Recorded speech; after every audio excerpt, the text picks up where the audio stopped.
ಎಲ್ಲರಿಗೂ ನಮಸ್ಕಾರ ವೀಕ್ಷಕರೇ. ಒಟ್ಟಾರೆಯಾಗಿ ಜುಲೈ 5ರಿಂದ 8ನೇ ತಾರೀಕಿನವರೆಗೆ ಇವರ ಜೀವನದಲ್ಲಿ ಅದ್ಭುತವಾಗಿರುವ ಅದೃಷ್ಟ ಕುಲಾಯಿಸುತ್ತಿದೆ.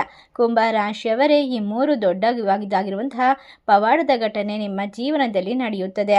ಒಟ್ಟಾರೆಯಾಗಿ ಸ್ನೇಹಿತರೆ, ಒಂದು ಅದ್ಭುತವಾದ ಮಾರ್ಗವು ಕಷ್ಟಕರವೆಂದು ತೋರಿದರೂ ಕೂಡ ದೇವರು ನಿಮ್ಮನ್ನು ಆ ಮಾರ್ಗದಲ್ಲಿ ಮುನ್ನಡೆಸಲು ಪ್ರಯತ್ನಿಸ್ತಾ ಇದ್ದಾರೆ. ನಿಮ್ಮನ್ನು ವಿಶೇಷವಾಗಿರುವಂತಹ ಕೆಲಸಗಳಲ್ಲಿ ಪಾತ್ರವಹಿಸಲು ಮಾಡುತ್ತಿದ್ದಾರೆ. ಪ್ರತಿಯೊಂದು ಪರೀಕ್ಷೆಯು ನಿಮ್ಮನ್ನು ಬಲಪಡಿಸಲು, ನಿಮ್ಮನ್ನು ಮುರಿಯಲು ಅಲ್ಲ. ನೀವು ಅಳುವಾಗ ದೇವರು ನಿಮ್ಮ ಕಣ್ಣೀರನ್ನು ಹೊರಿಸುವಂತಹ ಪ್ರಯತ್ನವನ್ನು ಮಾಡುತ್ತಾರೆ, ನಿಮ್ಮೊಂದಿಗೆ ನಿಲ್ಲುತ್ತಾರೆ.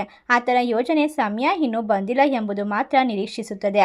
ಒಟ್ಟಾರೆಯಾಗಿ ನಿಮ್ಮ ಜೀವನದಲ್ಲಿ ಒಂದು ಪವಾಡ ಹತ್ತಿರದಲ್ಲಿದೆ. ನಿಮ್ಮ ಜೀವನದಲ್ಲಿ ಕಷ್ಟಗಳು ಕೊನೆಗೊಳ್ಳುವಂತಹ ಸಮಯಕ್ಕೆ ಬಂದು ತಲುಪಿದ್ದೀರಾ. ಸಾವು ಸಮೀಪಿಸುತ್ತಿದೆ. ಒಂದು ಭಯಂಕರವಾದ ಘಟನೆ ನಡೆಯೋದಕ್ಕೆ ಸಜ್ಜಾಗಿದೆ. ಹಾಗಾದರೆ ಯಾರ ಸಾವು ಯಾವಾಗ ಸಂಭವಿಸುತ್ತದೆ ಎಂದು ನಾನು ನಿಮಗೆ ತಿಳಿಸುತ್ತೇನೆ. ಈ ಒಂದು ವಿಚಾರವನ್ನು ಎಲ್ಲೂ ಕೂಡ ಸ್ಕಿಪ್ ಮಾಡದೆ ಪೂರ್ತಿಯಾಗಿ ನೋಡಿ. ನೀವು ಅದನ್ನು ಸರಿಯಾಗಿ ಕೇಳದಿದ್ದರೆ ನಿಮ್ಮ ಜೀವನದಲ್ಲಿ ನಡೆಯುವಂತಹ ಘಟನೆಗೆ ನೀವು ಪಶ್ಚಾತ್ತಾಪ ಪಡಬೇಕಾಗುತ್ತದೆ. ನಿಮ್ಮ ಎಲ್ಲ ಜೀವಿತ ಅವಧಿಯಲ್ಲಿ ನೀವು ಅನುಭವಿಸಿದಂಥದ್ದನ್ನು ಇವಾಗ ಮತ್ತೆ ತಿರುಗಿ ನೋಡಿದಾಗ ಖಂಡಿತವಾಗಿ ಅದು ಸಂಭವಿಸುತ್ತದೆ. ಆದರೆ ಸ್ನೇಹಿತರೆ, ಈ ದಿನ ಹಿಂದಿನ ರಹಸ್ಯವನ್ನು ನೀವು ತಿಳಿದುಕೊಂಡಾಗ ನಂತರ ನೀವು ಸಹ ಧನ್ಯರು ಎಂದು ಭಾವಿಸುತ್ತೀರಾ. ನೀವು ನಿಮ್ಮ ಹಣೆ ಬರಹವನ್ನು ಬದಲಾಯಿಸುತ್ತಿದ್ದೀರಾ. ಏಕೆಂದರೆ ಕಳೆದ ನಂತರ ನಿಮ್ಮ ಜೀವನದಲ್ಲಿ ಹಲವಾರು ರೀತಿಯ ಬದಲಾವಣೆ ಏನಾಗುತ್ತದೆ, ಅದು ನಿಮ್ಮ ಜೀವನವನ್ನು ಏಕೆ ಪ್ರವೇಶ ಮಾಡುತ್ತದೆ. ಖಂಡಿತವಾಗಿ 100ಕ್ಕೆ 1% ಇದು ನಡೆಯುತ್ತದೆ. ಆದರೆ ಇದನ್ನು ನೀವು ಹೇಗೆ ಬಳಸುತ್ತೀರಾ ಎಂಬುದು ನಿಮ್ಮ ಬುದ್ಧಿ ಶಕ್ತಿಗೆ ತಿಳಿದಂಥದ್ದು, ನಿಮ್ಮ ಮೇಲೆ ಅವಲಂಬಿತವಾಗಿರುತ್ತದೆ. ಖಂಡಿತವಾಗಿ ಜುಲೈ 5ರಿಂದ ಸಂಜೆಯ ಒಳಗೆ ನಿಮ್ಮ ರಾಶಿ ಚಕ್ರ ತಿರುಗುತ್ತದೆ. ಈ ಬದಲಾವಣೆಯನ್ನು ನೀವು ರಾಹು ಮತ್ತು ಕೇತು ಎಲ್ಲರೂ ನಿಮ್ಮ ಜಾತಕದಲ್ಲಿ ಬಹಳ ಪ್ರಬಲವಾದ ಸ್ಥಾನದಲ್ಲಿ ಇರುತ್ತಾರೆ. ರಾಹುವಿನ ಪರಿಣಾಮಗಳನ್ನು ನೀವು ನಿಮ್ಮ ಮೇಲೆ ಬೀರಿದಾಗ ನಿಮ್ಮ ಜೀವನದಲ್ಲಿ ಏನನ್ನು ಅನುಭವಿಸುತ್ತೀರಾ. ಶುಕ್ರನು ಧನಸ್ಸು ರಾಶಿಯೊಂದಿಗೆ ಸಂಬಂಧಿಸಿದಾಗ ಅತ್ಯಂತ ಶಕ್ತಿಶಾಲಿ ಗ್ರಹವಾಗಿರುತ್ತದೆ. ಸಂಪತ್ತಿನೊಂದಿಗೆ ಈ ಒಂದು ಸಂದರ್ಭ ನಿಮ್ಮ ಜೀವನದಲ್ಲಿ ಸಂಬಂಧಿಸಿದಂತಹ ವ್ಯವಹಾರವು, ವ್ಯಾಪಾರಕ್ಕೆ ಸಂಬಂಧಪಟ್ಟಂತೆ ಎಲ್ಲವೂ ಕೂಡ ಅದ್ಭುತವಾಗಿರುತ್ತದೆ. ಶುಕ್ರ ಬಲಶಾಲಿಯಾಗಿದ್ದರೆ ರಾಹು ಮತ್ತು ಕೇತು ನಿಮ್ಮ ಜೀವನದಲ್ಲಿ ಯಾವ ರೀತಿ ಅಟ್ಟಹಾಸವನ್ನು ಮೆರೆಯುತ್ತಾರೆ. ನಿಮ್ಮ ಜೀವನದ ಮೇಲೆ ಮಂತ್ರವನ್ನು ಹಾಕಿದರೆ ಅದು ವಿಪತ್ತಿಗೆ ಕಾರಣವಾಗಬಹುದು. ಅಂತಹ ಸಂದರ್ಭದಲ್ಲಿ ಪರಿಸ್ಥಿತಿಯಲ್ಲಿ ನೀವು ಕೆಲವು ವಿಷಯಗಳ ಬಗ್ಗೆ ಜಾಗರೂಕರಾಗಿರಬೇಕಾಗುತ್ತದೆ ಮತ್ತು ನೀವು ಸಂಪೂರ್ಣ ಪ್ರಯೋಜನವನ್ನು ಪಡೆದುಕೊಳ್ಳಬೇಕಾಗುತ್ತದೆ. ಇದು ದೊಡ್ಡ ದೊಡ್ಡ ಘಟನೆಗಳು ನಡೆಯುವಂತಹ ವಿಷಯವಲ್ಲ. ಈ ಗ್ರಹ ಸಂಚಾರವು ನಿಮ್ಮ ಪ್ರಯೋಜನಕ್ಕಾಗಿ ನಿಮ್ಮ ಜಾತಕದಲ್ಲಿ ಕೆಲವೊಂದಿಷ್ಟು ವಿಶೇಷತೆಯನ್ನು ರಚಿಸಲಾಗುತ್ತದೆ. ರಾಹು ನಿಮಗೆ ಖ್ಯಾತಿಯನ್ನು, ಗೌರವವನ್ನು ತಂದುಕೊಡ್ತಾನೆ. ಕೇತು ನಿಮ್ಮ ಜೀವನದಲ್ಲಿ ನಿಮ್ಮ ಅದೃಷ್ಟವನ್ನು ಬಲಪಡಿಸುತ್ತಾನೆ. ಆದರೆ ಕೆಲವೊಂದಿಷ್ಟು ಬಾರಿ ರಾಹು ಕೇತು ಸೇರಿಕೊಂಡಾಗ ಶತ್ರುಗಳನ್ನು ನಿರ್ಮಾಣ ಮಾಡ್ತಾನೆ. ಇಂದಿನ ಸಮಯದಲ್ಲಿ ನಿಮ್ಮ ಜೀವನದಲ್ಲಿ ನಾವು ನಿಮಗೆ ಹೇಳುವುದೇನೆಂದರೆ, ಇದನ್ನು ಎಚ್ಚರಿಕೆಯಿಂದ ಕಾರ್ಯಗತಗೊಳಿಸಿ, ನಾವು ತಿಳಿಸುವಂತಹ ಪರಿಹಾರವನ್ನು ಅನುಸರಿಸಿ. ನಾಳೆಯಿಂದ ನಿಮ್ಮ ಜೀವನದಲ್ಲಿ ನಡೆಯುವಂತಹ ದೊಡ್ಡದಾದ 3 ಘಟನೆಗಳು ನಿಮ್ಮನ್ನು ಬೆಚ್ಚಿ ಬೀಳಿಸಬಹುದು. ನೀವು ಲಕ್ಷಗಳೊಂದಿಗೆ ಅಲ್ಲ, ಕೋಟಿಗಳೊಂದಿಗೆ ಆಟವಾಡುತ್ತೀರಾ. ನಿಮ್ಮನ್ನು ಶ್ರೀಮಂತರ ಪಟ್ಟಿಯಲ್ಲಿ ಸೇರಿಸಲಾಗುತ್ತದೆ. ಬಡವನಾಗಿ ನಿಮ್ಮ ಜೀವನವು ಕೊನೆಗೊಳ್ಳುತ್ತದೆ. ಆದರೆ ಸ್ನೇಹಿತರೆ, ಈ ಸಮಯದಲ್ಲಿ ನಿಮ್ಮ ಜೀವನದಲ್ಲಿ ಅವರು ಅಳುತ್ತಾರೆ ಮತ್ತು ನೀವು ನಗಲು ಶುರು ಮಾಡುತ್ತೀರಾ. ನೀವು ಎಲ್ಲವನ್ನ ಪಡೆದುಕೊಳ್ಳುತ್ತೀರಾ. ಏನನ್ನು ಕಳೆದುಕೊಂಡಿರ್ತೀರೋ ಅದನ್ನು ನೀವು ಮತ್ತೆ ಪುನಃ ಪಡೆದುಕೊಳ್ಳುವಂತಹದ್ದು. ಆದ್ದರಿಂದಾಗಿ ಇಲ್ಲಿಂದ ನೀವು ಏನಾದರೂ ಪಡೆಯಲು ಏನನ್ನ ಮಾಡಬೇಕು, ಖಂಡಿತವಾಗಿ ಒಂದು ಕೆಲಸವನ್ನು ಮಾಡಬೇಕು. ಕೆಲವು ಮುನ್ನೆಚ್ಚರಿಕೆಗಳದ್ದು ಒಳ್ಳೆಯದಾಗಿರುತ್ತದೆ. ಆ ಮುನ್ನೆಚ್ಚರಿಕೆಯನ್ನು ನೀವು ಅನುಸರಿಸಿದಾಗ ಮಾತ್ರ ನಿಮ್ಮ ಜೀವನದಲ್ಲಿ ಎಲ್ಲವೂ ಕೂಡ ಸಾಧ್ಯವಾಗುತ್ತದೆ. ಒಟ್ಟಾರೆಯಾಗಿ ನಿಮಗೆ ನಿಜವಾದ ಪ್ರೀತಿ ಮತ್ತು ಶಕ್ತಿ ಇರುವಂತಹ ಕೆಲವೊಂದಿಷ್ಟು ಭಕ್ತಿಯರ ಒಂದು ಮಾತುಗಳ ಒಂದು ವಿಶೇಷತೆಯಿಂದ ತುಂಬಿರುವಂತಹ ಶಕ್ತಿ ಬರುತ್ತದೆ. ಒಟ್ಟಾರೆ ಕುಂಭ ರಾಶಿಯವರಿಗೆ ಜೈ ಮಾತಾ ದೇವಿಯ ಸಂಪೂರ್ಣವಾದ ಅನುಗ್ರಹ ಶಕ್ತಿಯನ್ನು ತುಂಬುತ್ತದೆ. ಅದಕ್ಕೋಸ್ಕರ ನೀವು ಕಮೆಂಟ್ ಬಾಕ್ಸ್ನಲ್ಲಿ ಜೈ ಮಾತಾ ಎಂದು ಕಮೆಂಟ್ ಮಾಡಿರಿ. ಆಗ ನಿಮ್ಮ ಜೀವನದಲ್ಲಿ ಮತ್ತೆ ನೇರವಾದ ದೇವರ ಆಶೀರ್ವಾದ, ಕೃಪೆಗೆ ಪಾತ್ರರಾಗ್ತೀರಾ. ನಿಮ್ಮ ಇಡೀ ಕುಟುಂಬವು ಅವುಗಳನ್ನು ಸ್ವೀಕರಿಸುತ್ತದೆ. ಸ್ನೇಹಿತರೆ, ನಿಮ್ಮ ಜೀವನದಲ್ಲಿ ಹಲವಾರು ಬಾರಿ ಕಷ್ಟಗಳು ಬರುತ್ತದೆ ಮತ್ತು ಹೋಗುತ್ತದೆ. ಆದರೆ ನಿಮ್ಮ ಜೀವನದಲ್ಲಿ ಸುಖ ಬಂದಾಗ ನೀವು ಎಲ್ಲಿಯೂ ಕೂಡ ಪ್ರದರ್ಶನವನ್ನು ಮಾಡಬಾರದು. ಆದರೆ ನೀವು ಮಾಡುವಂತಹ ಸಣ್ಣ ತಪ್ಪು ನಿಮಗೆ ಸುಖ ಬಂದ ತಕ್ಷಣ ಎಲ್ಲವನ್ನ ಪ್ರದರ್ಶನ ಮಾಡುವುದು, ಅದರಿಂದ ಕಷ್ಟವನ್ನು ಅನುಭವಿಸುವುದು. ನಿಮ್ಮೊಳಗೆ ಇರುವಂತಹ ಶಕ್ತಿಗಳನ್ನು ಈಗ ಅದು ಹೀರಿಕೊಳ್ಳುತ್ತದೆ. ನಿಮಗೆ ನಕಾರಾತ್ಮಕವಾಗಿರುವಂತಹ ಎನರ್ಜಿಯನ್ನು ನಿಮ್ಮೊಳಗೆ ಕಳಿಸುತ್ತದೆ. ಈಗ ದೇವರ ಶಕ್ತಿ ನಿಮ್ಮೊಂದಿಗೆ ಆಟವಾಡುತ್ತದೆ. ಆ ದೇವರ ಶಕ್ತಿಗೆ ನೀವು ಭಯ ಪಡುವ ಅಗತ್ಯವಿಲ್ಲ. ಏಕೆಂದರೆ ಈಗ ಶತ್ರುಗಳು ನಿಮ್ಮ ಮುಂದೆ ತಲೆಬಾಗುತ್ತಾರೆ, ಮಂಡಿ ಊರುತ್ತಾರೆ. ಅವರು ನಿಮ್ಮನ್ನು ಕೈ ಚಾಚಿ ಕೇಳಿಕೊಳ್ಳುತ್ತಾರೆ, ನಮ್ಮನ್ನು ಕ್ಷಮಿಸಿ ಬಿಡಿ ಎಂದು. ಹೌದು ಸ್ನೇಹಿತರೆ, ಒಟ್ಟಾರೆಯಾಗಿ ಕುಂಭರಾಶಿಯವರಿಗೆ ಜುಲೈ 5ರಿಂದ 8ನೇ ತಾರೀಕಿನವರೆಗೆ ಸರಿಯಾದ ಒಂದು ಸಮಯ ಶುರುವಾಗುತ್ತಾ ಇದೆ. ಈ ಮಹಾನ್ ಶಕ್ತಿಗಳ ನೆರಳು ನಿಮ್ಮ ಸುತ್ತಲೂ ಆವರಿಸಿರುತ್ತದೆ. ಆ ಶಕ್ತಿಗಳು ನಿಮ್ಮನ್ನು ಯಾವಾಗಲೂ ಸೋಲೋದಕ್ಕೆ ಬಿಡೋದಿಲ್ಲ. ಈಗ ಆ ಶಕ್ತಿಯು ನಿಮ್ಮ ಜೀವನವನ್ನು ರೂಪಿಸುತ್ತದೆ. ಈ ಶಕ್ತಿಯಿಂದ ನೀವು ನಿಮ್ಮ ಜೀವನದಲ್ಲಿ ಎಂದಿಗೂ ಮಾಡಬಾರದೇ ಇರುವಂತಹ ಕೆಲಸವನ್ನು ಕೂಡ ಮಾಡಬಹುದಾಗಿದೆ. ಅದನ್ನು ನಿರ್ಲಕ್ಷ್ಯ ಮಾಡಿ ನನ್ನ ಕೈಯಲ್ಲಿ ಸಾಧ್ಯವಾಗೋದಿಲ್ಲ ಅಂತ ಬಿಟ್ಟಿ ಕೆಲಸಗಳು ಕೂಡ ನಿಮ್ಮ ಕೈಯಿಂದ ಈಗ ಶುರುವಾಗುತ್ತದೆ. ಅದರಿಂದ ಪುನರ್ ನೀವು ಎಲ್ಲವನ್ನ ಕೂಡ ಪಡೆದುಕೊಳ್ತೀರಾ. ನಿಮಗೆ ಆಗಲಿರುವಂಥದ್ದು ಸಂಭವಿಸಿರುವಂಥದ್ದು ಘಟನೆಯಿಂದಾಗಿ ಈ ದೈವಿಕ ಶಕ್ತಿಗಳು ಮಾತ್ರ ನಿಮ್ಮ ಸುತ್ತಲೂ ಇರುತ್ತವೆ ಎಂದು ನಾವು ನಿಮಗೆ ಸ್ಪಷ್ಟವಾಗಿ ಹೇಳಲು ಬಯಸುತ್ತೇವೆ. ಅಂತಹ ಒಂದು ಪರಿಸ್ಥಿತಿಯಲ್ಲೂ ಸಹ ನೀವು ದೇವರು ತೆಗೆದುಕೊಂಡ ಕ್ರಮಗಳನ್ನು ಆಕಸ್ಮಿಕವಾಗಿ ನಿಮ್ಮ ಜೀವನದಲ್ಲಿ ಬಂದಂತಹ ಒಂದು ಶಕ್ತಿಯನ್ನು ಕಾಪಾಡುವಂತಹ ತಪ್ಪನ್ನು ಮಾಡಿದರೆ ಅದರ ಪರಿಣಾಮ ನಿಮಗೆ ಹಾನಿಯನ್ನು ಉಂಟು ಮಾಡಬಹುದು, ಅನುಕೂಲಕರವಾಗಿರುವುದಿಲ್ಲ. ಈ ಸಮಯದಲ್ಲಿ ದೇವತೆಗಳು ನಿಮ್ಮನ್ನು ಸುತ್ತುವರೆದಿದ್ದಾರೆ, ನೇರವಾಗಿ ಗಮನಿಸುತ್ತಿದ್ದಾರೆ. ಈ ಸಮಯದಲ್ಲಿ ಯಾವುದೇ ತಪ್ಪುಗಳನ್ನು ತಪ್ಪಿಸೋದು ಬಹಳ ಮುಖ್ಯವಾಗಿರುತ್ತದೆ. ಈಗ ವಿಷಯ ಏನಂದರೆ, ಖಂಡಿತ ನಿಮ್ಮ ಜೀವನದಲ್ಲಿ ಬದಲಾವಣೆ ಬರಬೇಕು. ನೀವು ಎಲ್ಲದರಿಂದಲೂ ಕೂಡ ಸಂಪತ್ತನ್ನು ಪಡೆದುಕೊಳ್ಬೇಕು, ಕಷ್ಟಗಳಿಂದ ಮುಕ್ತಿಯನ್ನು ಹೊಂದಬೇಕು. ಆದರೆ ಸ್ನೇಹಿತರೆ, ಖಂಡಿತವಾಗಿ ಈಗ ನೇರವಾಗಿ ನಿಮ್ಮ ಜೀವನದಲ್ಲಿ ಸಮಯ ಶುರುವಾಗ್ತಾ ಇದೆ. ನಿಮ್ಮ ತಪ್ಪುಗಳನ್ನು ಸರಿ ಮಾಡಿ ಈಗ ಮುಖ್ಯವಾಗಿ ತಿಳಿದುಕೊಳ್ಳಬೇಕಾದ ವಿಚಾರ ಅಂದರೆ, ನೀವು ಅರ್ಥ ಮಾಡಿಕೊಳ್ಳಬೇಕಾದ ನಂತರ ನೀವು ಈ ವಿಡಿಯೋವನ್ನು ಅಪೂರ್ಣವಾಗಿ ನೋಡಿದರೆ ಯಾವುದು ಕೂಡ ನಿಮಗೆ ತಿಳಿಯೋದಿಲ್ಲ. ಇದನ್ನು ನೀವು ಅರ್ಧ ನೋಡಿಬಿಟ್ಟರೆ ಏನಾಗುತ್ತದೆ, ಖಂಡಿತವಾಗಿ ನೀವು ಊಹಿಸೋದಕ್ಕೆ ಸಾಧ್ಯವಾಗುವುದಿಲ್ಲ. ಏಕೆಂದರೆ ನಾವು ತಿಳಿಸುವಂತಹ ಪರಿಹಾರ ನಿಮ್ಮ ಜೀವನದಲ್ಲಿ ಶಕ್ತಿ ದೇವತೆಗಳು ಕೋಪಗೊಂಡಿದ್ದರೆ ಅದನ್ನು ನೀವು ದೂರ ಮಾಡಿಕೊಳ್ಬೇಕಾಗುತ್ತೆ. ಇಲ್ಲವಾದರೆ ಅವರ ಕೋಪಕ್ಕೆ ಗುರಿಯಾಗಬೇಕಾಗುತ್ತೆ. ನೀವು ಅದನ್ನು ಎದುರಿಸಬೇಕಾಗಿ ಬರಬಹುದು. ಈ ಸಮಯದಲ್ಲಿ ನೀವು ಮಾಡಬೇಕಾದಂತಹ ಅಜಾಗರೂಕತೆಯಿಂದಾಗಿ ನೀವು ಎಲ್ಲವನ್ನ ಕೂಡ ಎದುರಿಸುವಂತಹ ತಪ್ಪನ್ನು ಮೈಮೇಲೆ ಎಳೆದುಕೊಳ್ತೀರಾ. ಆದ್ದರಿಂದ ನಿಮ್ಮ ದಾರಿಯಲ್ಲಿ ಬೇರೆ ಯಾರೂ ಕೂಡ ನಡೆಯೋದಕ್ಕೆ ಬಿಡಬೇಡಿ. ನಿಮ್ಮ ದಾರಿಯನ್ನು ನೀವು ಸುಂದರವಾಗಿ ಸೃಷ್ಟಿಸಿಕೊಳ್ಳಿ. ನಿಮ್ಮ ಜೀವನ ಇನ್ನು ಮುಂದೆ ಕೆಲವೊಂದಿಷ್ಟು ವಿಶೇಷವಾದ ನ್ಯೂನತೆಗಳಿಂದ ತುಂಬಿದರೆ ಆ ನ್ಯೂನತೆಯನ್ನು ದೂರ ಮಾಡಿಕೊಳ್ಬಹುದು. ಪ್ರತಿಯೊಂದರಲ್ಲೂ ಕೂಡ ಅಪೇಕ್ಷಿತ ಯಶಸ್ಸನ್ನು ಸಾಧಿಸಲು ಸಾಧ್ಯವಾಗುತ್ತಿಲ್ಲ ಎಂದು ಕೊರಗುತ್ತಿದ್ದರೆ ನೀವು ಹೊಂದಿರಬೇಕಾದ ಸಂತೋಷವನ್ನು ನೀವು ಎಂದಿಗೂ ಅನುಭವಿಸುವುದಿಲ್ಲ. ಖಂಡಿತವಾಗಿ ನಿಮ್ಮ ಧಾರ್ಮಿಕ ಚಟುವಟಿಕೆಯಲ್ಲಿ ನೀವು ಯಾವುದೇ ಪ್ರಯತ್ನ ಮಾಡಿಲ್ಲ, ಒಳ್ಳೆಯ ಒಂದು ಕಾರ್ಯಗಳಲ್ಲಿ ಕೂಡ ನೀವು ಮಾಡಲು ಬಿಡಲು ಸಾಧ್ಯವಾಗುತ್ತಿಲ್ಲ. ಎಲ್ಲವನ್ನ ಕೂಡ ನೀವು ಧೈರ್ಯ, ಶ್ರದ್ಧಾ, ಭಕ್ತಿಯಿಂದ ಸಣ್ಣ ಪುಟ್ಟ ಕೆಲಸಗಳಲ್ಲಿ ನಿಮ್ಮನ್ನು ನೀವು ತೊಡಗಿಸಿಕೊಂಡಿದ್ದೀರಾ.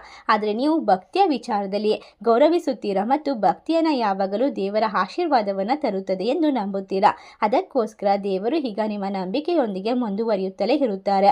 ನೀವು ನಂಬಿರುವಂತಹ ದೇವರಿಂದ ನಿಮ್ಮ ಜೀವನದಲ್ಲಿ ಆಶೀರ್ವಾದ ಸಿಗುತ್ತದೆ. ಆದರೆ ನೀವು ಹೆಚ್ಚಿನ ಎತ್ತರಕ್ಕೆ ಏರಲು ಪ್ರಾರಂಭಿಸಿದಾಗ ಅಡೆತಡೆಗಳು ಉದ್ಭವಿಸುತ್ತದೆ. ಏಕೆ ಈ ರೀತಿ ಆಗುತ್ತಿದೆ ಮತ್ತು ನಿಮ್ಮ ವಿರೋಧಿಗಳು ನಿಮ್ಮ ಜೀವನದಲ್ಲಿ ಈ ಅಡೆತಡೆಗಳನ್ನು ಸೃಷ್ಟಿಸಲು ತಮ್ಮನ್ನು ತಾವು ಯಾವ ಪರಿಸ್ಥಿತಿಯಲ್ಲಿ ಬೇಕಾದರೂ ನಿರ್ಮಿಸಿಕೊಳ್ಳೋದಕ್ಕೆ ತೊಡಗಿಕೊಂಡಿದ್ದಾರೆ ಎಂದು ತೋರುತ್ತದೆ. ಅವರು ನಿಮ್ಮ ಅವನತಿಗಾಗಿ ಯೋಚಿಸುತ್ತಿದ್ದಾರೆ ಎಂದು ತಕ್ಷಣ ತೋರಿಸುತ್ತಿದೆ. ನಾವು ಇವನ್ನೆಲ್ಲ ಕಾರಣವಿಲ್ಲದೆ ಹೇಳುತ್ತಿಲ್ಲ. ಕೆಲವು ದಿನಗಳ ಹಿಂದೆ ಒಂದು ಘಟನೆ ನಡೆದಿತ್ತು. ಆ ಘಟನೆ ಜ್ಯೋತಿಷ್ಯ ಕಾರ್ಯಕ್ರಮದಲ್ಲಿ ನಿಮ್ಮ ವಿರೋಧಿಗಳು ನಿಮ್ಮ ಮೇಲೆ ಮಾಟ ಮಂತ್ರ ತಂತ್ರಗಳನ್ನು ಮಾಡಲು ಪ್ರಾರಂಭಿಸಿದ್ದಾರೆ ಎಂದು ನಾವು ಸ್ಪಷ್ಟವಾಗಿ ಹೇಳಿದ್ದೇವೆ. ಇದು ನಿಮ್ಮ ಜೀವನದಲ್ಲಿ ಅರ್ಥ ಮಾಡಿಕೊಂಡ ಅದೃಶ್ಯವಾದ ಶಕ್ತಿಯ ಒಂದು ಹೊಡೆತವನ್ನು ನೀಡಿದ್ದಾರೆ. ಆದರೆ ಒಳಗಿನಿಂದ ಅವರನ್ನು ಸಂಪೂರ್ಣವಾಗಿ ದುರ್ಬಲಗೊಳಿಸಿದರೆ ಮಾತ್ರ ನಿಮ್ಮ ಜೀವನದಲ್ಲಿ ನೀವು ಮುಂದುವರಿಯೋದಕ್ಕೆ ಸಾಧ್ಯ. ಅವರು ನಿಮ್ಮ ಬಗ್ಗೆ ಏನನ್ನ ಯೋಚನೆ ಮಾಡ್ತಿದ್ದಾರೆ ಅಂದರೆ, ನಿಮ್ಮನ್ನು ಒಳಗಿನಿಂದ ಮುರಿಯಲು ಪ್ರಯತ್ನಿಸ್ತಾ ಇದ್ದಾರೆ. ಅವರು ಜಗತ್ತಿಗೆ ಒಂದು ವ್ಯಕ್ತಪಡಿಸಲು ಸಾಧ್ಯವಾಗದ ಅಶಾಂತಿಯಿಂದ ನಿಮ್ಮನ್ನು ನೋಯಿಸಲು ಆವರಿಸಿಕೊಂಡಿದ್ದಾರೆ. ಹೌದು ನನ್ನ ಪ್ರೀತಿಯ ಕುಂಭರಾಶಿಯವರೇ, ಜುಲೈ 5ರಿಂದ 8ನೇ ತಾರೀಕಿನವರೆಗೆ ನಿರಂತರವಾಗಿ ನಿಮಗೆ ಹಾನಿ ಮಾಡುವ ಬಗ್ಗೆ ಯೋಚಿಸಿದಾಗ ಅದು ಸಂಭವಿಸುತ್ತದೆ. ಆದರೆ ನೀವು ದೇವರು ನಿಮ್ಮನ್ನು ಎಂದಿಗೂ ಕ್ಷಮಿಸುವುದಿಲ್ಲ. ಏಕೆಂದರೆ ನೀವು ಈ ತಪ್ಪುಗಳಲ್ಲಿ ಭಾಗಿಯಾಗಬೇಡಿ. ನಿಮ್ಮ ಸ್ನೇಹಿತರು, ಸಂಬಂಧಿಕರ ಜೊತೆಗೆ ಹೆಚ್ಚು ಎಚ್ಚರಿಕೆಯಿಂದ ಇರಬೇಕು. ಪದೇ ಪದೇ ತಪ್ಪುಗಳನ್ನು ಮಾಡೋದಕ್ಕೆ ಹೋಗಬೇಡಿ. ದೇವರು ನಿಮ್ಮನ್ನು ಈಗ ರಕ್ಷಣಾತ್ಮಕ ಗುರಾಣಿಯಂತೆ ಕಾಯುತ್ತಿದ್ದಾರೆ. ಅವರ ಯಾವುದೇ ತಂತ್ರ ಮಂತ್ರಗಳು ಕೂಡ ನಿಮ್ಮನ್ನು ಏನೂ ಮಾಡೋದಕ್ಕೆ ಸಾಧ್ಯವಿಲ್ಲ. ಈ ಸಮಯದಲ್ಲಿ ನಿಮಗೆ ದೇವರುಗಳ ಆಶೀರ್ವಾದ ಅವರನ್ನು ಶಿಕ್ಷಿಸುತ್ತದೆ. ನಿಮ್ಮ ವಿರುದ್ಧ ಬಳಸಲಾದ ಮಾಟ ಮಂತ್ರ ಕೊನೆಗೊಳ್ಳುತ್ತದೆ. ನಿಮಗೆ ಈಗ ದೈವಿಕ ಶಕ್ತಿಗಳ ಒಂದು ರಕ್ಷಣೆ ಸಿಗುತ್ತದೆ, ಆಶೀರ್ವಾದ ದೊರೆಯುತ್ತದೆ. ಅದಕ್ಕಾಗಿ ನಿಮ್ಮ ಶತ್ರುಗಳು ಈಗ ನರಳಾಡುತ್ತಾರೆ ಮತ್ತು ಅದನ್ನು ನೀವು ನೋಡಬಹುದಾಗಿದೆ. ಈ ಸಮಯದಲ್ಲಿ ನಿಮ್ಮ ವಿರೋಧಿಗಳು ನಿಮ್ಮ ವಿರುದ್ಧ ಯಾವುದೇ ಮಾಟ ಮಂತ್ರ ತಂತ್ರವನ್ನು ಪ್ರಯೋಗ ಮಾಡಿದರೂ ಕೂಡ ಅದು ವಿಫಲವಾಗುತ್ತದೆ, ಅವರ ಮೇಲೆ ತಿರುಗುಬಾಣವಾಗುತ್ತದೆ. ಆದರೆ ಈಗ ಆ ಕ್ರಿಯೆಯು ನಿಮ್ಮ ಮೇಲೆ ಪರಿಣಾಮ ಬೀರುವುದಿಲ್ಲ. ಏಕೆಂದರೆ ಬದಲಾಗಿ ಅದು ಅವರ ಕುಟುಂಬಗಳಿಗೆ ವಿನಾಶಕಾರಿಯಾಗಿರುತ್ತದೆ. ಕುಂಭರಾಶಿಯವರೇ, ನೀವು ದೈವಿಕವಾದ ಶಕ್ತಿಯ ಒಳಗೆ ಪ್ರವೇಶ ಮಾಡಿದ್ದೀರಾ. ಅದನ್ನು ನಿಮ್ಮ ಸ್ವಂತ ಅರ್ಥ ಮಾಡಿಕೊಳ್ಳಿ. ಏಕೆಂದರೆ ಕೆಲವೊಂದಿಷ್ಟು ಬಾರಿ ಆ ದೈವಿಕ ಶಕ್ತಿಗಳು ನಿಮ್ಮ ಜೀವನವನ್ನು ಯಾವಾಗಲೂ ಕೂಡ ಅದ್ಭುತ ಮಾಡುತ್ತದೆ. ಒಂದು ಸಣ್ಣ ತಪ್ಪು ಕೂಡ ಪ್ರವೇಶ ಮಾಡೋದಕ್ಕೆ ಬಿಡೋದಿಲ್ಲ. ಆದರೆ ನಿಮ್ಮ ಜೀವನಕ್ಕೆ ಈಗ ಸಣ್ಣ ಸಂತೋಷ, ದೊಡ್ಡ ಸಂತೋಷ ಆವರಿಸಿಕೊಳ್ಳುತ್ತದೆ. ಆ ದೇವರ ದೇವರುಗಳಿಂದ ನೀವು ಪಡೆದುಕೊಳ್ಳುವಂತಹ ವಿಶೇಷವಾದ ಉಡುಗೊರೆ ನಿಮ್ಮ ಅಸ್ತಿತ್ವದ ಪ್ರತಿಯೊಂದು ನಾರನ್ನು ಕೂಡ ರೋಮಾಂಚನಗೊಳಿಸುತ್ತದೆ. ಏಕೆಂದರೆ ದೇವರು ನಿಮಗೆ ಯಾವತ್ತೂ ಕೂಡ ಅನ್ಯಾಯ ಮಾಡುವುದಿಲ್ಲ. ನೀವು ತಿಳಿದುಕೊಳ್ಳಬೇಕಾದು ಇನ್ನೂ ಬಹಳಷ್ಟಿದೆ. ಆದ್ದರಿಂದಾಗಿ ಈ ಸಂದರ್ಭದಲ್ಲಿ ನೀವು ಯಾವುದೇ ರೀತಿಯ ತಪ್ಪಿಗೂ ಕೂಡ ಬೆಲೆ ತರಬೇಕಾದಂತಹ ಪರಿಸ್ಥಿತಿಯನ್ನು ತಪ್ಪಿಸಬೇಕಾಗುತ್ತದೆ. ಕೆಲವು ಗಂಭೀರ ತಪ್ಪುಗಳನ್ನು ಸಹ ನೀವು ಹೇಳುತ್ತಿರಬಹುದು, ಮಾಡುತ್ತಿರಬಹುದು, ನಿಮ್ಮನ್ನು ಕೇಳಿಸಿಕೊಳ್ಳಲು ಪಿತೂರಿ ನಡೆಸುತ್ತಿರಬಹುದು. ಆದರೆ ನಿಮ್ಮ ರಕ್ತದ ಬಾಯಾರಿಕೆಯಿಂದ ಆ ಕುರುಡಾಗಿರುವಂತಹ ಕೆಲವೊಂದಿಷ್ಟು ಕೆಟ್ಟ ಶಕ್ತಿಗಳು, ಶತ್ರುಗಳು ಒಬ್ಬ ಮಹಿಳೆ ಇದ್ದಾಳೆ ಎಂದು ನಾನು ನಿಮಗೆ ತಿಳಿಸಲು ಬಯಸುತ್ತಿದ್ದೇನೆ. ಹೌದು, ಅವಳು ನಿಮ್ಮ ಮನೆಯ ಕಡೆಯ ಸಂಬಂಧಿ ಆಗಿರಬಹುದು. ನಿಮ್ಮ ಜೀವನವನ್ನು ಕೊನೆಗೊಳಿಸಲು ಬಯಸುತ್ತಿದ್ದಾಳೆ. ಈ ಸಲ ಅವಳು ಮಾಡುವಂತಹ ಪ್ರತಿಯೊಂದು ಸುಳ್ಳು, ಪ್ರತಿಯೊಂದು ತೊಂದರೆ ಸಾಬೀತಾದರೆ ಅದು ನಿಮ್ಮ ಜೀವನದಲ್ಲಿ ಕಟುವಾಗಿರುವಂತಹ ಸತ್ಯಗಳಿಂದ ಮುರಿಯಲ್ಪಡುತ್ತದೆ. ಅಂತಹ ವ್ಯಕ್ತಿಗಳಿಂದ ನೀವು ಬಹಳಷ್ಟು ಎಚ್ಚರಿಕೆಯಿಂದ ಇರಬೇಕಾಗುತ್ತೆ. ನಿಮ್ಮನ್ನು ಸಾವಿನ ಕಡೆಗೆ ತಳ್ಳಲು ತನ್ನ ಕೈಲಾದಷ್ಟು ಪ್ರಯತ್ನವನ್ನು ಮಾಡುತ್ತಿದ್ದಾಳೆ. ಒಟ್ಟಾರೆಯಾಗಿ ನಿಮ್ಮ ಸ್ವಂತ ಮನೆಯಲ್ಲಿ ಅಡಗಿರುವಂತಹ 3 ಜನರು, ಈ 3 ಒಟ್ಟಿಗೆ ನಿಮ್ಮ ಜೀವನವನ್ನು ಸರ್ವನಾಶ ಮಾಡಲು ಶತ್ರುಗಳಾಗಿದ್ದಾರೆ. ನೀವು ಅವರ ಹೆಸರುಗಳನ್ನು ಕೇಳಿದಾಗ ದಿಗ್ಭ್ರಮೆಗೆ ಒಳಗಾಗುತ್ತೀರಾ ಮತ್ತು ಕಣ್ಣೀರನ್ನು ಸುರಿಸುತ್ತೀರಾ. ಇದರಲ್ಲಿ ಒಬ್ಬಳು ಮಹಿಳೆ ಮತ್ತು 2 ಪುರುಷರು ಸೇರಿಕೊಂಡಿದ್ದಾರೆ. ನಿಮ್ಮ ಕೂದಲು ಉದುರುತ್ತದೆ. ನಿಮ್ಮ ಜೀವನದಲ್ಲಿ ಯಾವುದೇ ರೀತಿಯ ಒಳ್ಳೆಯದು ನಡೆಯುತ್ತಿಲ್ಲ. ಇದು ಸುಳ್ಳೆಂದು ಸಾಬೀತಾದರೆ ಖಂಡಿತವಾಗಿ ನಾನು ಇನ್ನು ಮುಂದಿನ ದಿನಗಳಲ್ಲಿ ಯಾವುದೇ ರೀತಿಯ ತೊಂದರೆಗೆ, ಶಿಕ್ಷೆಗೆ ಒಳಗಾಗಲು ಸಿದ್ಧನಾಗಿದ್ದೇನೆ. ಕಳೆದ 12 ವರ್ಷಗಳಿಂದ ನಿಮ್ಮ ಜೀವನದಲ್ಲಿ ಭವಿಷ್ಯದಲ್ಲಿ ನಡೆಯುತ್ತಿರುವಂತಹ ಎಲ್ಲ ತಪ್ಪು ತಿಳುವಳಿಕೆಗಳು, ನಡೆಯುತ್ತಿರುವಂತಹ ದೊಡ್ಡ ದೊಡ್ಡ ಅನಾಹುತಗಳನ್ನು ತಪ್ಪಿಸಬೇಕು. ಈ ಭವಿಷ್ಯವಾಣಿ ಸತ್ಯವಾಗಲು ನಿಮಗೆ ಸಹಾಯ ಮಾಡುತ್ತದೆ. ಆ 3 ಶತ್ರುಗಳಿಂದ ನೀವು ಈಗ ಹೊರಬರಬೇಕಾಗುತ್ತದೆ. ಇಲ್ಲವಾದರೆ ಕಷ್ಟವನ್ನು ಅನುಭವಿಸಬೇಕಾಗಿ ಬರುತ್ತದೆ. ಅದೇನೆಂದರೆ, ಈಗ ಸಂದರ್ಭದಲ್ಲಿ ನಿಮ್ಮ ಜೀವನದಲ್ಲಿ ಗಂಭೀರವಾಗಿರುವ ಪಾಪವನ್ನು ಹೊಂದಿದ್ದಾರೆ. 2ನೇ ತಪ್ಪು ಜನರನ್ನು ನೀವು ಎಂದಿಗೂ ಒಪ್ಪಿಕೊಳ್ಳುವುದಿಲ್ಲ ಮತ್ತು ಯಾವಾಗಲೂ ಕೂಡ ಅಂತಹ ಜನರೊಂದಿಗೆ ದೂಷಿಸುವುದಿಲ್ಲ. ಅವರ ತಪ್ಪು ಮಾಡಿದ್ದಾರೆಂದು ಅರ್ಥ ಮಾಡಿಕೊಳ್ಳುವವರೆಗೆ ಸಮಯ ತೆಗೆದುಕೊಂಡರೆ ನೀವು ಎಲ್ಲವನ್ನ ಕೂಡ ಕಳೆದುಕೊಳ್ತೀರಾ. ಅವರು ನಿಮ್ಮನ್ನು ದೂಷಿಸುತ್ತಾರೆ ಮತ್ತು ನಿಮ್ಮನ್ನು ನಾಶ ಮಾಡೋದಕ್ಕೆ ಶುರು ಮಾಡ್ತಾರೆ. ಒಟ್ಟಾರೆಯಾಗಿ ಕುಂಭ ರಾಶಿಯವರೇ, ಈ ಸಮಯದಲ್ಲಿ ನೀವು ಮಾಡುವಂತಹ ಸಣ್ಣ ಪುಟ್ಟ ತಪ್ಪುಗಳು ನಿಮ್ಮ ಜೀವನಕ್ಕೆ ದೊಡ್ಡ ದೊಡ್ಡ ಅಡ್ಡ ಪರಿಣಾಮವನ್ನು ನೀಡುತ್ತದೆ. ಬೆನ್ನ ಹಿಂದೆ ನಿಂತು ನಿಮ್ಮನ್ನು ನಿಂದಿಸಲು ಮತ್ತು ದ್ರೋಹ ಮಾಡಲು ಶುರು ಮಾಡಿರ್ತಕ್ಕಂತಹ ವ್ಯಕ್ತಿಗಳನ್ನು ನೀವು ತಡೆಯಬೇಕಾಗುತ್ತದೆ. ನಿಜವಾಗಿಯೂ ನಿಮ್ಮ ಜೀವನದಲ್ಲಿ ಈಗ ಅಂತಹ ಜನರು ಯಾವಾಗಲೂ ಕೂಡ ಸುತ್ತುವರೆದಿರ್ತಾರೆ. ಮತ್ತು 4ನೇದಾಗಿ, ನಿಮ್ಮ ಮಾತುಗಳು ಮತ್ತು ಕಾರ್ಯಗಳನ್ನು ಹೊಂದಾಣಿಕೆಯಾಗುವುದಿಲ್ಲ. ನೀವು ಮಾತನಾಡುವಷ್ಟು ಸುಲಭವಾಗಿ ಕಾರ್ಯಗಳನ್ನು ಮುಂದುವರಿಸೋದಕ್ಕೆ ಸಾಧ್ಯವಾಗುತ್ತಿಲ್ಲ. ಅಂತಹ ಜನರಿಂದ ದೂರವನ್ನು ನೀವು ತಡೆಯಲು ಸಾಧ್ಯವಾಗುತ್ತಿಲ್ಲ. ಮುಖ್ಯವಾಗಿ ನಾನು ನಿಮಗೆ ಈ ವಿಶೇಷವಾದ ಜನರ ಬಗ್ಗೆ ತಿಳಿಸಿದ್ದೇನೆ. ಅಂಥವರ ಬಗ್ಗೆ ಎಚ್ಚರಿಕೆಯಿಂದ ಇರುವುದು ಬಹಳ ಮುಖ್ಯವಾಗಿರುತ್ತದೆ. ಒಟ್ಟಾರೆಯಾಗಿ ಕುಂಭ ರಾಶಿಯವರೇ, ನಿಮ್ಮ ಮನೆ, ನಿಮ್ಮ ಜೀವನವನ್ನು ಆ ಶತ್ರುಗಳು ನಾಶ ಮಾಡೋದಕ್ಕೆ ಬಿಡಬೇಡಿ. ನಿಮ್ಮ ಜೀವನಕ್ಕೆ ಈಗ ಸಂಬಂಧಪಟ್ಟಂತೆ ವಿಶೇಷವಾದ ತಿರುವು ಬರುತ್ತದೆ. ಆ ತಿರುವಿನಲ್ಲಿ ಪ್ರಯೋಜನಕಾರಿಯಾಗಿರುವಂತಹ ನಿಖರವಾದ ಮಾಹಿತಿ ನಿಮಗೆ ಇಡೀ ರಾತ್ರಿ ಸಿಗುತ್ತಾ ಹೋಗುತ್ತದೆ. ಎಚ್ಚರಿಕೆಯಿಂದ ಸಂಶೋಧನೆ ನಡೆಸಿದರೆ ಮಾತ್ರ ನಿಮಗೆ ಸತ್ಯವು ಒಂದು ಉಪಯುಕ್ತವಾಗುತ್ತದೆ. ಆದ್ದರಿಂದಾಗಿ ಎಚ್ಚರಿಕೆಯಿಂದ ಇರಿ. ಈ ಒಂದು ವಿಡಿಯೋ ನಿಮಗೆ ಖಂಡಿತವಾಗಿ ನಿಜವಾಗಿಯೂ ಸಹಾಯಕವಾಗುತ್ತದೆ. ಏಕೆಂದರೆ ನಿಮಗೆ ನೋವುಂಟು ಮಾಡುವಂತಹ ಜನರಿಂದ ದೂರ ಹೋಗೋದಕ್ಕೆ ನಿಮಗೆ ವಿಶೇಷವಾಗಿ ಮುಂದಿನ 48 ಗಂಟೆಯ ಒಳಗೆ ಒಂದು ಸುದ್ದಿ ಸಿಗುತ್ತದೆ. ಆ ಸುದ್ದಿಯು ನೀವು ಸ್ವೀಕರಿಸಿದಾಗ ನಿಮಗೆ ದೊಡ್ಡ ದೊಡ್ಡ ಆಸೆ, ಕನಸುಗಳು ಈಡೇರುತ್ತದೆ. ಆ ಶತ್ರುಗಳಿಂದ ಪರಿಹಾರ, ಮುಕ್ತಿ ಸುಲಭವಾಗಿ ಪಡೆದುಕೊಳ್ಳಬಹುದು. ನಿಮ್ಮ ಜೀವನದಲ್ಲಿ ಈಗ ಒಬ್ಬ ಸ್ತ್ರೀಯ ಒಂದು ಮುಖಾಂತರ ಒಂದು ಕೆಟ್ಟ ಘಟನೆ ನಡೆದರೂ ಕೂಡ ಒಂದು ಆದಿಶಕ್ತಿಯಾದ ಶ್ರೀಮಾತೆಯ ಮೂಲಕ ನಿಮ್ಮ ಜೀವನದಲ್ಲಿ ಒಳ್ಳೆಯ ಘಟನೆಗಳು ಜರುಗುತ್ತದೆ. ನಿಮ್ಮ ಜೀವನದಲ್ಲಿ ಇನ್ನು ಮುಂದೆ ಜೇಬಿನಲ್ಲಿ ಹಣವಿಲ್ಲದಿದ್ದರೂ ಕೂಡ ನಿಮ್ಮ ಆಸೆಗಳನ್ನು ಪೂರೈಸಿಕೊಳ್ಳುವಂತಹ ಸಂದರ್ಭ ಶುರುವಾಗ್ತಾ ಇದೆ. ಖಂಡಿತವಾಗಿ ಸ್ನೇಹಿತರೆ, ಆ ವ್ಯಕ್ತಿ ನಿಮ್ಮ ಜೀವನಕ್ಕೆ ಒಂದು ವಿಶೇಷವಾದ ಶಕ್ತಿಯನ್ನು ತರುತ್ತಾರೆ ಮತ್ತು ನಿಮ್ಮ ಪ್ರತಿಭೆಗೆ ಬಾಗಿಲು ತೆರೆಯುತ್ತದೆ. ನೀವು ಮಾಡಿದ ಒಳ್ಳೆಯ ಕಾರ್ಯಗಳ ಹಿಂದಿನ ಪರಿಣಾಮವನ್ನು ಈ ಸಂದರ್ಭದಲ್ಲಿ ಅನುಭವಿಸಬಹುದು. ಈ ಶಕ್ತಿಯು ನಿಮ್ಮಿಂದ ನೀವು ಯಾರಿಗಾದರೂ ಸಹಾಯ ಮಾಡಿರಬಹುದು. ನೀವು ಯಾರಿಗಾದರೂ ಒಳ್ಳೆಯದನ್ನು ಮಾಡಿದರೆ ಅಥವಾ ಯಾರಿಂದಲಾದರೂ ಏನನ್ನು ಬಯಸಿದರೆ ಅದು ಖಂಡಿತವಾಗಿ ನನಸಾಗುತ್ತದೆ. ಈ ಕನಸುಗಳನ್ನು ನನಸು ಮಾಡಿಕೊಳ್ಳುವಂತಹ ಹೋರಾಟದಲ್ಲಿ ನೀವು ಗೆಲುವನ್ನು ಸಾಧಿಸುತ್ತೀರಾ. ನಿಮ್ಮ ಮನೆ, ಮನಸ್ಸು ಸಂತೋಷದಿಂದ ತುಂಬಿರುತ್ತದೆ. ಈ ವಿಷಯದಲ್ಲಿ ನೀವು ತುಂಬಾನೇ ಪುಣ್ಯವಂತರು. ಖಂಡಿತ ಇನ್ನು ಮುಂದೆ ಎಲ್ಲವೂ ಕೂಡ ಸರಿ ಹೋಗುತ್ತೆ. ನೀವು ಆಸೆ ಪಟ್ಟಂತಹ ಜೀವನ ನಿಮಗೆ ಸಿಗುತ್ತದೆ.